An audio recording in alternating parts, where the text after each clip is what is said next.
ఖరీఫ్ సమయం దగ్గర పడుతోంది. రైతులు రకాలను ఎంచుకుని విత్తనాలు సమకూర్చుకునే పనిలో ఉన్నారు.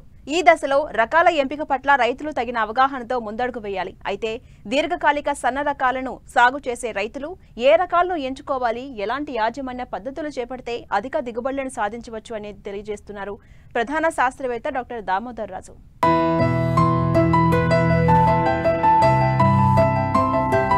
ప్రస్తుతం వరిలో అనేక కొత్త వంగడాలను శాస్త్రవేత్తలు అందుబాటులోకి తెచ్చారు. చెరువులు, కాలువల కింద దీర్ఘకాలిక వరి రకాలు ఎక్కువగా సాగులో ఉండగా, బోరుబావుల కింద స్వల్పకాలిక రకాలు అధిక విస్తీర్ణంలో సాగవుతున్నాయి. రైతులు పాత రకాలకు స్వస్తి చెప్పి అధిక దిగుబడినిచ్చే నూతన రకాల వైపు దృష్టి సారించాలి. సరైన రకాన్ని సరైన సమయంలో సాగు చేస్తే ప్రతికూల పరిస్థితులను అధిగమించి 50% దిగుబడి సాధించినట్లే. మిగతా 50% సాగులో మనం పాటించే యాజమాన్యంపై ఆధారపడి ఉంటుంది. లేకపోతే ఎంచుకున్న రకం దిగుబడి సామర్థ్యం అధికంగా ఉన్నా ఆశించిన ఫలితాలు రావు. కాబట్టి రకాల ఎంపిక, సాగు చేసే సమయం, పంటకాల పరిమితి అనేవి వరి సాగులో కీలకమైన విషయాలుగా పరిగణించాలని సూచిస్తూ ఖరీఫ్కు అనువైన దీర్ఘకాలిక సన్న వరి రకాల గురించి తెలియజేస్తున్నారు ప్రధాన శాస్త్రవేత్త డాక్టర్ సిహెచ్ దామోదర్ రాజు. మే ఆఖరి వారం నుంచి మనకు వరిలో ఖరీఫ్ సీజన్ మొదలవుతుంది. రైతులందరూ మళ్ళీ ఖరీఫ్ సాగుకు సమాయత్తం అవుతున్నారు. ఇలాంటి తరుణంలో రైతులకు ఎలాంటి రకాలు ఎన్నుకోవాలి, ఏ రకం వేస్తే బాగుంటుంది, తర్వాత ఏ రకమైతే బాగా దిగుబడి వస్తుంది, మార్కెట్లో ఏది ఎక్కువ డిమాండ్ ఉంది, ఇవన్నీ కూడా రైతులకు ఒక విధమైన కన్ఫ్యూజన్ ఉంటుంది. కాబట్టి రానున్న ఖరీఫ్ కాలంలో ఏ రకాలు ఎన్నుకుంటే మంచిది అని చూసుకున్నప్పుడు మనకు వరిలో ముఖ్యంగా 3 కాలపరిమితి గల రకాలు అందుబాటులో ఉన్నాయి. ఒకటి దీర్ఘకాలిక రకాలు, అంటే 5 నెలల్లో పంటకొచ్చేటి, అంటే 150 రోజులలో పంటకొచ్చే రకాలు.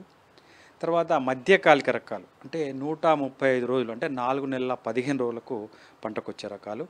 అదేవిధంగా స్వల్పకాలిక రకాలు కూడా ఉన్నాయి, అంటే 4 నెలల్లో పంటకొచ్చేటి, 120 రోజుల్లో పంటకొచ్చే రకాలు. అయితే మనకు ఆయా పరిస్థితులను బట్టి ఏ రకాలు ఎన్నుకుంటే మంచిది అన్నది రైతులు అవగాహన పెంచుకొని ఆ రకాలు ఎన్నుకుంటే మంచిది. దీర్ఘకాలిక రకాల్లో కూడా, అంటే 150 రోజుల రకాల్లో కూడా సన్న రకాలు, దొడ్డు రకాలు ఉన్నాయి. అదేవిధంగా మధ్యకాలిక రకాల్లో కూడా సన్న రకాలు, దొడ్డు రకాలు అందుబాటులో ఉన్నాయి.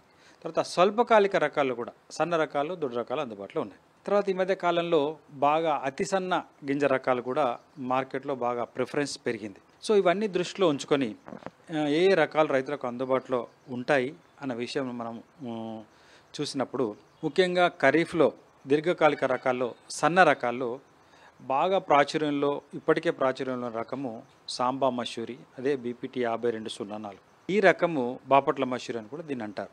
ఈ రకము దీనికి ఎన్నో అవలక్షణాలు ఉన్నప్పటికీ, ఎన్నో ఇబ్బందులు ఉన్నప్పటికీ, దీని యొక్క అన్నం నాణ్యత, కుకింగ్ క్వాలిటీ, తర్వాత బియ్యం రికవరీ, ఈ రెండు బాగా ఉండడం వల్ల ఇంకా కూడా రైతులు ఈ రకాన్ని సాగు చేస్తున్నారు. అయితే ఈ రకం సాగు చేయదలుచుకున్న రైతులు ఎలాంటి జాగ్రత్తలు తీసుకోవాలి వచ్చే ఖరీఫ్లో అంటే, ఇది 150 రోజుల కాలపరిమితి గల రకం కాబట్టి రైతులు రోహిణిలో, అంటే మే ఆఖరు వారంలోనే నార్లు పోస్తే మంచి దిగుబడులు పొందే అవకాశం ఉంది. తర్వాత జూన్ మొదటి వారము, జూన్ 2వ వారం దాటి నార్లు పోస్తే ఏమవుతుందంటే, ఇది పూత సమయంలో చలి వల్ల గొలుసు పూర్తిగా బయటికి రాక, తర్వాత గింజ నల్లబడము, తర్వాత వర్షాల వల్ల ఈ రకము దిగుబడి తగ్గే అవకాశం ఉంది. తర్వాత ఈ రకానికి ఇంకొక చాలా సమస్య రైతులు ఎదుర్కొనేది ఏంటంటే, వరంగల్ ప్రాంతంలో వేసినప్పుడు ఉల్లికోడు, తర్వాత అగ్గి తెగులు, తర్వాత బిఎల్బి బ్యాక్టీరియల్ లీవ్ బ్లైట్, అంటే ఆకు ఎండు తెగులు, తర్వాత ఇంకొక ముఖ్యమైనది ఏంటంటే దోమపోటు. ఈ యొక్క అన్ని సమస్యలు ఈ రకానికి ఉన్నాయి. కాబట్టి రైతులు ఇది గమనించుకోవాలి. అంటే ఈ రకం వేసినప్పుడు రైతులు ఎక్కువ పెట్టుబడి పెట్టాల్సిన పరిస్థితి ఏర్పడింది. ఎందుకంటే వీటన్నిటికీ మందులు కొట్టడము, తర్వాత రెగ్యులర్గా స్ప్రే చేయడము, దీనివల్ల రైతులకు పెట్టుబడి ఖర్చు పెరుగుతూ ఉంది. తర్వాత వాతావరణం సరిగా అనుకూలించుకుంటే దిగుబడులు తగ్గి రైతులకు నష్టం జరుగుతుంది. కాబట్టి రైతులు దీర్ఘకాలిక రకాలలో సన్నగింజ రకము బీపీటీ ఎంచుకున్నప్పుడు తగు ముందు జాగ్రత్తలు తీసుకుంటే మంచిది. అయితే ఈ రకానికి ఉన్న వేరే సమస్యల దృష్ట్యా ఈ రకాన్ని ఎన్నుకోకపోవడం అనేది మంచిది. తర్వాత దీర్ఘకాలిక రకాల్లో వరంగల్ పరిశోధన స్థానం నుంచి ఒక మంచి రకం ఉంది. అది WGL44 సిద్ధి అనే పేరుతో దీన్ని విడుదల చేయడం జరిగింది. ఈ రకం కూడా 140 నుంచి 145 రోజుల్లో బీపీటీ గింజనే పోలి ఉంటుంది.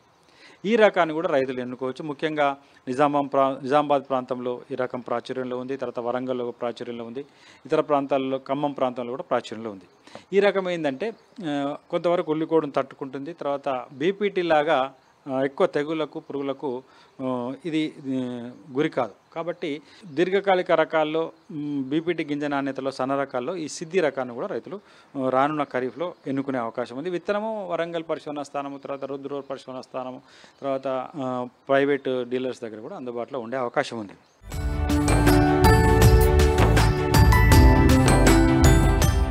రబీ పంటలు పూర్తయ్యాయి. మరో నెల రోజుల్లో వానాకాలం ప్రారంభం కాబోతుంది. ఈ ఖాళీ సమయంలో వేసవి దుక్కులను చేసుకోవాలి. దీనివల్ల భూమిలో తేమ శాతం పెరిగి భూసార అభివృద్ధి అవుతుంది. మరోవైపు పురుగులు తెగుళ్లను అరికట్టడమే కాకుండా కలుపు మొక్కల నివారణ జరుగుతుందని తెలియజేస్తున్నారు భద్రాద్రి కొత్తగూడెం జిల్లా కృషి విజ్ఞాన కేంద్రం శాస్త్రవేత్తలు.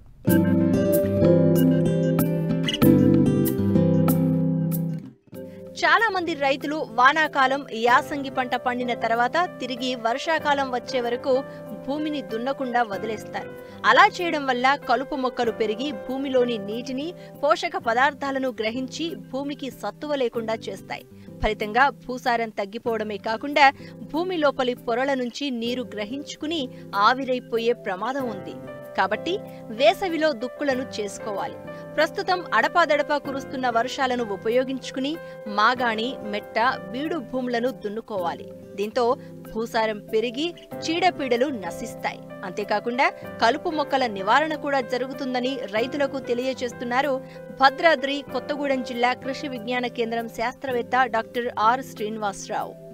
ముఖ్యంగా మనకు ఈ వేసవి దిక్కుల వల్ల రైతులకు కలిగే ప్రయోజనాల గురించి ఈ రోజు మనం తెలుసుకుంటున్నాం.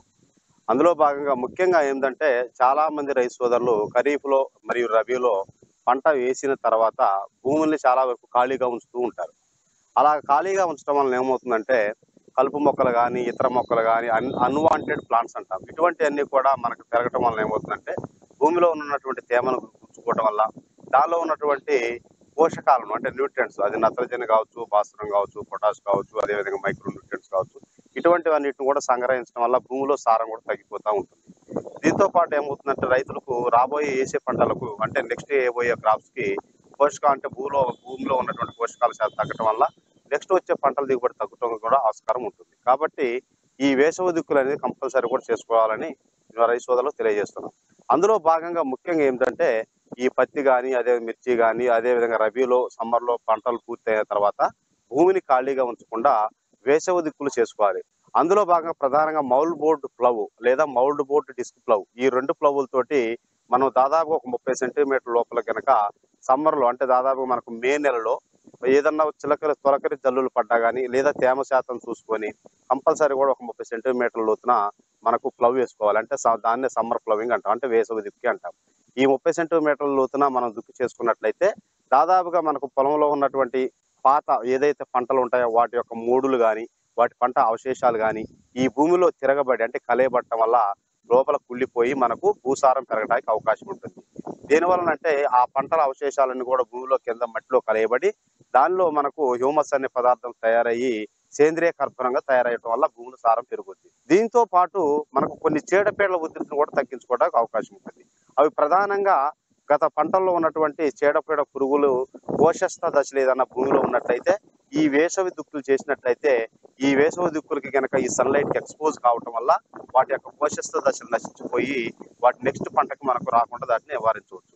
అదేవిధంగా కొన్ని రకాల శిలీంధ్రాలు కానీ అదేవిధంగా తెగుళ్ళకు సంబంధించినటువంటి గుడ్డు కానీ దాని యొక్క ఇనాక్యులం పార్టికల్స్ ఏదైనా ఉన్నా కానీ ఈ యొక్క వేసవి దుక్కులు చేసుకోవటం వల్ల ఈ యొక్క సమ్మర్ దుక్కుల వల్ల అవకాశం ఉంటాయి. కాబట్టి రానున్న పంటకి ఈ బెడద కొంత తగ్గించడానికి అవకాశం ఉంటుంది. ఇదే కాకుండా మనకు ఈ యొక్క సమ్మర్ ప్లవింగ్స్ అంటే వేసవి దుక్కుల వల్ల రైతులకు ప్రధానంగా మనకు నీటి కన్జర్వేషన్ బాగా జరుగుతుంది. అంటే వేసవి దుక్కులు వేయటం వల్ల వర్షం పడ్డ నీరు కూడా భూమిలో ఎక్కడానికి ఎక్కువగా అవకాశం ఉంటుంది. అదేవిధంగా మనకు రన్ ఆఫ్ లాసెస్ అంటాం, అంటే వర్షం వచ్చిన తర్వాత ఇమీడియట్ గా భూమి మీద ఉన్నటువంటి సారవంతమైన మట్టి కొట్టకపోకుండా ఎక్కడ నీళ్లు అక్కడ ఎక్కడానికి కూడా అవకాశం ఉంటుంది. దీనితో పాటు మనకు ప్రధానంగా ఏదైతే మనం దీర్ఘకాలిక పంటలు వేసుకుంటామో అటువంటి పంటలకి ఈ సమ్మర్ దుక్కులు వేసుకోవటం వల్ల చాలా అనువైనదిగా ఉంటుంది. దీంతో పాటు రైతు సోదరులకి ఈ వేసవి దుక్కులు వేయటం వల్ల ప్రధానంగా మనకు ఈ సమ్మర్లో దాదాపుగా వచ్చే తొలకరి జల్లులు కానీ వీటికి కానీ ఈ యొక్క పెంట కూడా కరిగిపోయి భూమి సమానంగా కావటం కూడా జరుగుతూ ఉంటుంది.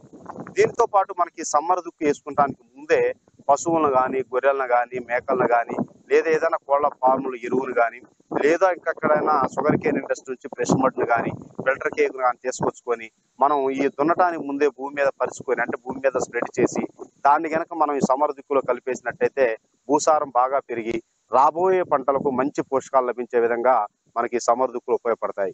కాబట్టి రైతు సోదరుల కంపల్సరీ అందరూ కూడా ఈ వేసవి దుక్కులను కంపల్సరీ చేసుకోవాలని, అదేవిధంగా తమ భూములు ఖాళీగా ఉంచుకోకుండా ఈ వేసవి దుక్కులు చేసుకోవటం వల్ల రైతులకు చాలా ప్రయోజనాలు ఉన్నాయి. కాబట్టి కంపల్సరీ రైతు సోదరులు ఈ విషయాన్ని గమనించి చర్యలు చేపట్టి తద్వారా అధిక లాభాలు పొందాలని ఆశిస్తూ సెలవు తీసుకుంటున్నాం.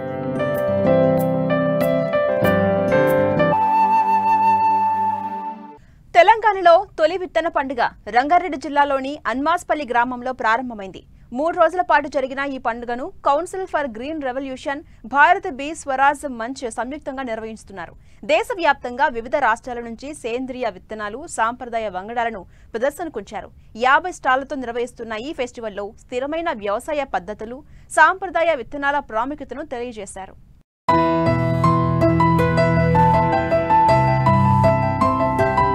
రంగారెడ్డి జిల్లా కడ్తాల్ మండలం అన్మాస్పల్లి గ్రామంలో జరిగిన తెలంగాణ తొలి విత్తన పండుగ ముగిసింది.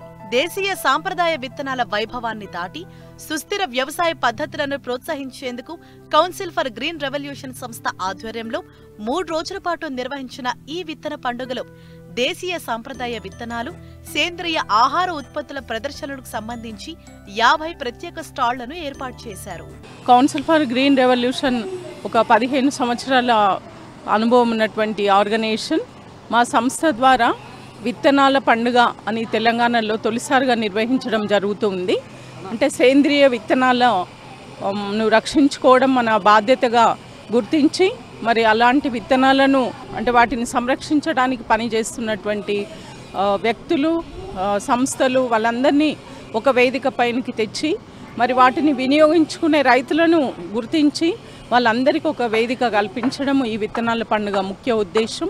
మరి ఈ పండుగ కోసం తమిళనాడు నుండి, ఒరిస్సా నుండి, వెస్ట్ బెంగాల్ నుండి చాలామంది రావడం జరిగింది. వివిధ ప్రాంతాల నుండి వారందరూ కూడా వారి వారి విత్తనాలను తీసుకుని వచ్చి ఇక్కడ ఒక 50 స్టాళ్లను ఏర్పాటు చేశాము.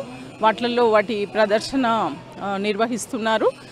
చాలామంది రైతులకు ఉచితంగా కొన్ని విత్తనాలను ఇచ్చి మళ్ళీ రైతులు వచ్చే సంవత్సరంకి వాటిని రెట్టింపు చేసి మళ్ళీ తిరిగి ఇవ్వాలి అనే ఒక కాన్సెప్ట్తో రైతులే రైతులకు విత్తనాలు ఇచ్చే విధంగా ఈ యొక్క వేదికను ఏర్పాటు చేయడం జరిగింది. సుస్థిర వ్యవసాయానికి దేశీయ విత్తనాల వినియోగం కీలకం. రైతులు దేశీయ విత్తనాలను ప్రోత్సహిస్తూ ప్రకృతి పద్ధతులను అనుసరించాలని నిపుణులు సూచించారు.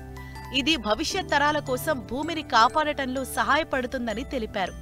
అంతేకాకుండా విత్తనాల పరిరక్షణ, జీవ వైవిధ్యం వంటి అంశాలపై కూడా విలువైన సూచనలు అందించారు. ఇవాళ ముఖ్యంగా విత్తనం చెప్పేది ఎందుకంటే విత్తనాలు మనం ఎట్లా సంరక్షించుకోవచ్చు, ఎన్ని రకాల విత్తనాలు ఉన్నాయి. అసలు ఒక వడ్లనే తీసుకుంటే 100 రకాల విత్తనాలు ఉన్నాయి. అవన్నీ కూడా మన బలవర్ధకమైనటువంటి విత్తనాలు, చీడపీడలను తట్టుకునేటటువంటి విత్తనాలు అవన్నీ కూడా ఈ విత్తన కంపెనీలు తాము అమ్ముకోవటం కోసం అనేది ప్రచారం చేశారు బాగా. కాబట్టి మొత్తం మన దేశీవాలి ఏవైతే విత్తనాలు ఉన్నాయో అవి మొత్తం పోయినాయి.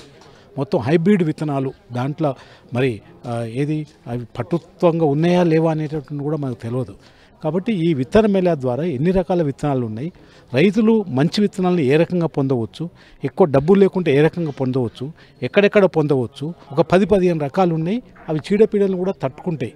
ఒకసారి రైతు అవి వేసుకుంటే ఇక విత్తనాలు ఆయనే తయారు చేసుకోవచ్చు, మళ్ళీ కొనాల్సినటువంటి పని ఉండదు. కాబట్టి మరి ఆ డైవర్సిటీ ఉండాలి. రకరకాలటువంటి పంటలు అయితేనే ఈ భూమికి క్షేమం అన్నమాట. కాబట్టి దాని మీద మాట్లాడటానికి ఇవాళ మంచి పెద్దవాళ్ళని పిలిచారు. మంచి విత్తనాలు తయారు చేసే వాళ్ళని, మంచి విత్తనాలు ఆర్గానిక్ విత్తనాలు తయారు చేసే వాళ్ళని కూడా ఆ ఏజెన్సీ కూడా పిలిచారు. వాళ్ళు కూడా మాట్లాడతారు. కాబట్టి మరి రైతులు అన్ని విధాలా నష్టపోతుందని చెప్పేసి ఈ కార్యక్రమం చేపట్టారు. కాబట్టి మన విత్తనం మనం కాపాడుకోవాలి. ఆ విత్తనం ద్వారానే రైతుకు లాభం చేకూరుతుంది. ఈ కార్యక్రమానికి తెలుగు రాష్ట్రాలతో పాటు కేరళ, తమిళనాడు, ఒడిశా, మహారాష్ట్ర, కర్ణాటక తదితర రాష్ట్రాల నుంచి రైతులు, వ్యవసాయ శాస్త్రవేత్తలు, విత్తన నిపుణులు, పర్యావరణవేత్తలు, దేశీయ సంప్రదాయ ధాన్యాల ఉత్పత్తిదారులు పెద్ద సంఖ్యలో హాజరయ్యారు. తమ విత్తన వంగడాలను ప్రదర్శనలో ఉంచారు. చిన్నప్పటి నుంచి మా అమ్మమ్మ గారి దగ్గర నేర్చుకున్నాను విత్తనాలు ఎలాగా ప్రొటెక్ట్ చేయాలి, ప్రొడక్షన్ చేయాలి, ఎలాగా మనం దాన్ని కాపాడుకోవాలి. ఆవు పిడకలతో ఆ విత్తనాలు దాంట్లో సేవ్ చేసేది మా అమ్మమ్మ. సో ఆ విధంగా విత్తనాలు, నాటు విత్తనాలు ఎలాగా మేము చిన్నప్పుడు అలా కాయ కోసుకుని తినేసేవాళ్ళం. ఇప్పుడు కోసుకుని తినగలరు ఎవరైనా టమాటా బయట? నేను ఛాలెంజ్ చేస్తా.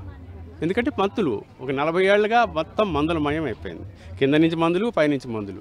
సో ఇవేమీ ఆ మందులు లేకుండా జస్ట్ ఆవు పేడతో, అలాగే మేము ఏ మందు కొట్టలేదు మేము ఇంతవరకు. నాకు చీడపీడలు రావు. అది దేశవాళీ విత్తనాలకు చీడపీడలు రావు అనమాట. సో ఆ విధంగా దేశవాళీ విత్తనాలు కాపాడుకుంటే మన ఆరోగ్యం కాపాడుకున్నట్టే. హైబ్రిడ్ విత్తనాల్లో చాలా ఘోరాలు జరుగుతున్నాయి. ఎన్నో మందులు కొడుతున్నారు పంటలకు.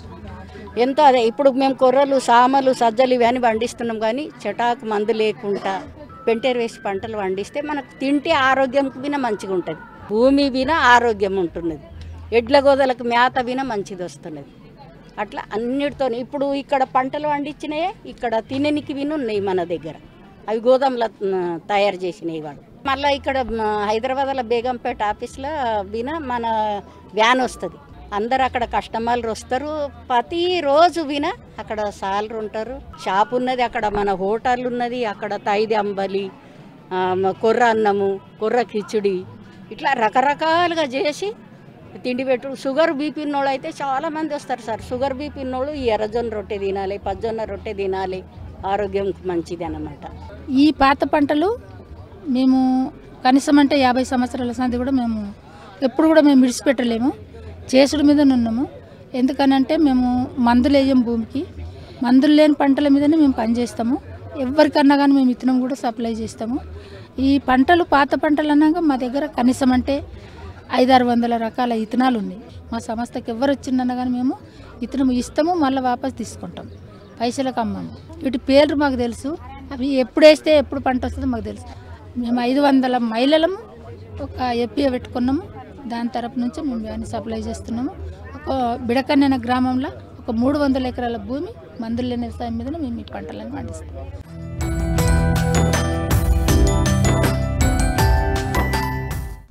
అమెరికా అధ్యక్షుని విదేశీ సుంకం నిర్ణయంతో ఆక్వా రైతుల్లో వణుకు పుట్టింది. భారత్ సహా వివిధ దేశాల నుంచి అమెరికాకు ఎగుమతి సుంకాలు భారీగా పెంచుతున్నట్టు చేసిన ప్రకటనతో రొయ్యల ఎగుమతిదారులు కొనుగోలును తాత్కాలికంగా నిలిపివేశారు. దాని ఫలితంగా ఆక్వా రైతులు పండించే ఉత్పత్తులపై తీవ్రమైన ప్రభావం పడింది. ఉత్పత్తి అయ్యే రొయ్యలను సైతం ఎగుమతిదారులు ధరలు తగ్గించి కొనుగోలు చేసే ప్రతిపాదనలు రైతులకు శరాఘాతంగా మారింది.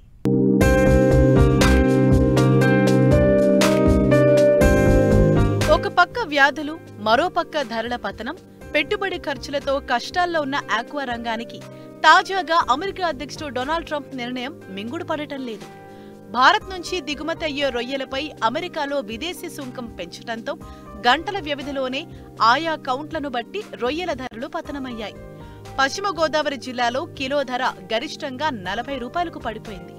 భారత్ నుంచి విదేశాలకు ఎగుమతి అవుతున్న మాంస ఉత్పత్తుల్లో రొయ్యలది 3వ స్థానం. ఏపీలో ఉమ్మడి పశ్చిమ గోదావరి జిల్లా నుంచి సింహభాగం ఆక్వా ఉత్పత్తులు ఎగుమతవుతున్నాయి. ఈ జిల్లాలో 1,20,000 ఎకరాల్లో రొయ్యలు సాగు చేస్తున్నారు రైతులు. ఏటా ఉత్పత్తి 4 లక్షల టన్నులు కాగా 3,50,000 టన్నుల వరకు విదేశాలకు పంపిస్తున్నారు. మొత్తంగా 18,000 కోట్ల వ్యాపారంలో విదేశీ లావాదేవీల వాటే అధికం. ట్రంప్ విధించిన సుంకాలు అమల్లోకి రావటంతో ఆ ప్రభావం ఇక్కడి ఆక్వా ఉత్పత్తులపై పడింది.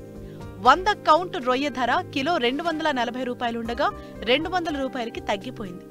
సాధారణంగా 40, 30, 20 కౌంట్లు ఉండే రొయ్యలు మాత్రమే అమెరికాకు ఎగుమతి చేస్తారు. అయితే ప్రతీకార సుంకాన్ని సాకుగా చూపించి అన్ని కౌంట్లపై గరిష్టంగా కిలోకు 30 నుండి 40 రూపాయల వరకు తగ్గించారు. కొన్ని చోట్ల కొనుగోళ్లు లేవని, ట్రేడర్లు ముందుకు రాలేదని రైతులు వాపోతున్నారు. సాగుదారులపైనే కాదు, ఆక్వా రంగంపై ఆధారపడ్డ కూలీల ఉపాధికి కూడా ఇది దెబ్బేనని ట్రేడర్లు చెబుతున్నారు. గత 2 రోజుల్లో అమెరికాలో ట్రంప్ గారు మన ఇండియా ఫుడ్ ప్రొడక్ట్స్ మీద 26% ట్యాక్స్ విధించగానే దాన్ని డైరెక్ట్ గా రైతుల మీద విధించి గత 2 రోజుల నుంచి అమెరికా ఎక్స్పోర్ట్ సరుకులు అయితే 40-50 రూపాయలకు తక్కువ కొంటాం, లేదు అంటే కనుక అవి కొనం అన్నట్టుగా జరుగుతున్న సిచ్యువేషన్లో రైతులందరూ కూడా తీవ్ర మనోవేదనకి, తీవ్ర ఆందోళనలో ఉండటం జరుగుతుంది. దీనికి నిజంగా ట్యాక్స్లు అన్నవి పెరుగుతుంటాయి, తగ్గుతూ ఉంటాయి. ఏదైనా ట్యాక్స్ దేనో ఒక వస్తువు మీద పడినప్పుడు అది ఎందులో అయినా కన్జ్యూమర్ పెట్టడం సవాబు. కానీ ఏదో ఈ ఆక్వా రైతు మీద మటుకి డైరెక్ట్ గా ప్రొడ్యూసర్ మీదకి వచ్చి ఆ ట్యాక్స్ ని పట్టుకొచ్చి వేయటం నిజంగా ప్రాసెసింగ్ ప్లాంట్ వారిని మీ ద్వారా నేను అడుగుతున్నాను, ఎంతవరకు ధర్మం ఇది?